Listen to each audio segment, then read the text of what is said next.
You feel like you're taxed enough already? Yeah. You want to see some change in Washington? Yeah. Just 2 days ago, we restarted the Tea Party caucus in the U.S. House of Representatives. I'm one of the initial members of that caucus.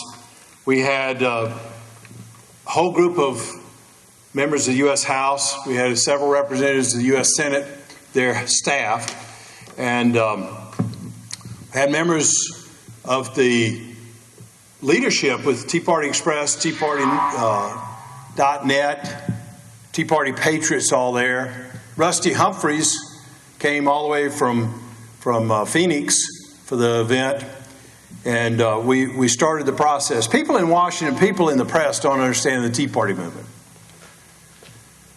They think that it is a bunch of old white guys that are just unhappy with the president. When I look around, I see more folks that here that are not old white guys, and I see some that are not even white guys at all.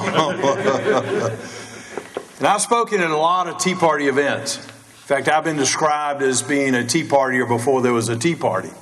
And the reason for that is that I believe in the Constitution of the United States as our founding fathers meant it. And in fact, in 2007, I went to Washington to stand against out-of-control spending that's been going on there. Though it's often been a very lonely fight, it's been a very necessary one. Because you see, I firmly believe America is headed to an economic meltdown as a nation. But the big government, politicians, and liberals in Washington continue to take more of your money while amassing more power for themselves.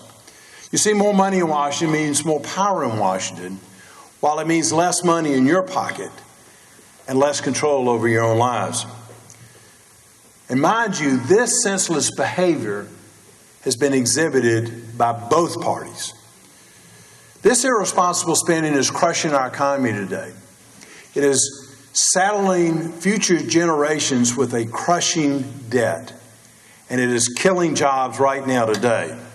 And it absolutely must stop. You see, each American's share of the national debt is $53,000 for every man, woman, and child in this country. $53,000 per person. And that number has grown by 50% in just the last 4 years.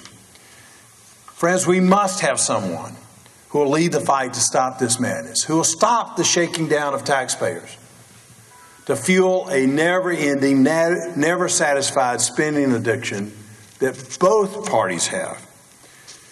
It just has to stop.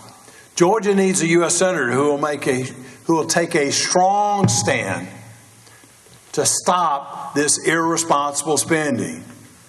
I am that leader, and I'll continue the fight to stop the out-of-control spending. When I was sworn in the U.S. Marine Corps, when I was sworn into Congress, I raised my right hand and said, I'll swear to uphold the Constitution against enemies, both foreign and domestic. Out-of-control spending has become our nation's enemy. In fact, former chairman of the Joint Chiefs of Staff, Admiral Mike Mullen, said that this unsustainable debt is the greatest threat to our national security. He's absolutely correct. I'll be the only candidate in this race for the U.S. Senate who has a record and who has the will to say no to the out-of-control spending. I'll be the only candidate in this race whose primary focus is to get this country back on the right track, to move us back to constitutionally limited government as our founding fathers meant it. I'll be the only candidate whose primary focus will be to stop the out-of-control spending. I've sponsored more legislation to reduce spending than any other member of Congress from this state, in the House or the Senate. Just in the last 2 years, I've pushed for measures that would cut over $155 billion of targeted cuts from our spending, almost twice what this sequester is all about. And let me give you some examples of those targeted cuts that I propose. Right now today, the U.S. Department of Education is getting almost $70 billion a year of hard-earned taxpayers' money. The average salary of the bureaucrats in the Department of Education is over $102,000 a year for the average salary. These fat cat bureaucrats have never taught a child to read. That's twice what teachers get paid here in Georgia. Let me tell you what I propose.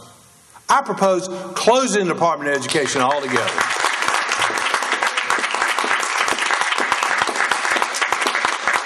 And I've introduced legislation to do so in the last Congress. We need to take the shackles off our teachers. Let them teach. Let's keep that money here in Georgia. Let's pay our teachers more. Let's have a world-class education system here in the state of Georgia by closing down the Department of Education. And friends, while we at it, why don't we close down the EPA too? We've got to be good stewards of our environment. There's no questions. But here in the state, we can take care of these issues. It's absolutely critical. Because I've been voting the way I have, and I have 4 questions for how I vote. The first is it right? Does it fit the Judeo-Christian biblical principles our nation was founded upon? The second question, is it constitutional according to the original intent? Third, do we need it? And fourth, can we afford it? If all 4 yes, I vote yes. If one's no, I vote no. And I'll pledge to you that I'll continue to do that in the U.S. Senate. And because of my voting record, I've been rated as the #1 defender of economic freedom by the Club for Growth. I've been endorsed by TeaParty.net.